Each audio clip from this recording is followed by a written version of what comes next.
Hello students, मैं राजेश कुमार, विषय अध्यापक, बुंदेलखंड इंटर कॉलेज जाखलौन। बच्चों, जैसा कि आप सभी को विदित है कि कोविड-19 महामारी के कारण शैक्षणिक सत्र 2020-21 में समय से विद्यालयों में पठन पाठन कार्य नहीं हो पा रहा है और बच्चों का पठन पाठन प्रभावित हो रहा है।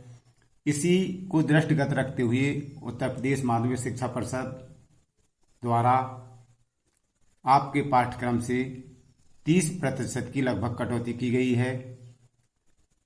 इसी के कटौती किए गए पाठ्यक्रम को हटाकर जो शेष लगभग 70% पाठ्यक्रम होगा उसमें से हम उसी के अनुसार अध्ययन करेंगे। इस सत्र में जो पाठ्यक्रम कम किया गया है उसमें प्रथम अध्याय जो है जिसमें प्रारंभिक अर्थशास्त्र, इसमें अर्थशास्त्र के विभिन्न विज्ञानों से संबंध, श्रम का संयोजन, श्रम की गतिशीलता, श्रम की दक्षता, इस पाठ को कम कर दिया गया है। इसी में संगठन, प्रबंधन और उत्तम कृषि उत्पादन के उपादानों का संयोजन, ये पाठ को कम कर दिए गए हैं। विनिमय, वितरण, उपभोग, विभिन्न प्रकार की सहकारी समितियां, भूमि विकास बैंक आदि, इसको भी कम कर दिया गया है। पाठ 6 ग्राम पंचायत का गठन, विभिन्न सामुदायिक संस्थाओं के कार्य, इसको भी कम कर दिया गया है। उत्तर प्रदेश में कृषि उत्पादन के आंकड़े, इसको कम कर दिया गया है और इस प्रकार से संशोधित कम किया गया पाठ्यक्रम आपके सामने है। लगभग जो 30% की कटौती की गई है। आगे जो पाठ्यक्रम आपको उसके अतिरिक्त जो शेष लगभग 70% पाठ्यक्रम है जिसके अनुसार हमें सत्र में अध्यापन कार्य करना है, जिसमें पाठ 1 में प्रारंभिक अर्थशास्त्र।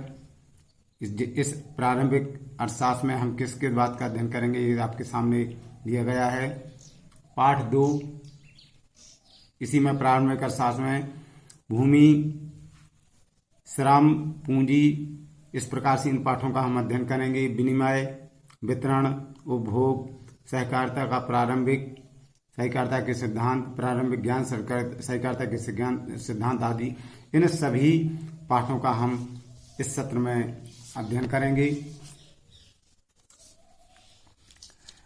और आगे जो 6 नंबर पर दिया हुआ है प्रारंभिक ग्रामीण समाजशास्त्र और 7 नंबर पर पंचवर्षीय योजना में कृषि का स्थान, इस प्रकार से हम इन पाठों का वर्तमान सत्र में अध्ययन करेंगे। इस पाठ्यक्रम का मैं और आपके सामने एक बहुत अच्छा दिया गया है कि किस पाठ से कितने अंकों का सिलेबस आएगा, पाठ्यक्रम क्वेश्चन आएंगे कितने अंक की। जैसा कि प्रथम पाठ से 15 नंबर, प्रथम जो प्रारंभिक अर्थशास्त्र है जिसमें 4 अध्यायों को समाहित किया गया है। प्रारंभिक अर्थशास्त्र, भूमि, श्रम, पूंजी, इनमें से लगभग 15 नंबर के क्वेश्चन आएंगे। ये बहुत अच्छी गाइडलाइन है आपके लिए पढ़ने के हिसाब से, तैयारी करने के हिसाब से। पाठ जो 2 है विनिमय, उसमें से 10 नंबर का, देखिए 3 से 5 नंबर का, 4 से 5 नंबर का, 5 से 5 नंबर का, और इस प्रकार से पाठ जो 6 है उसमें से 5 नंबर का, और पाठ जो 7 रहेगा उसमें से 5 नंबर का। इस प्रकार से आपको ये किस पाठ से कितने कितने अंकों के प्रश्न आएंगे ये आपके सामने बताया गया है। आप इसी के अनुसार तैयारी करें। आज के लिए इतना ही।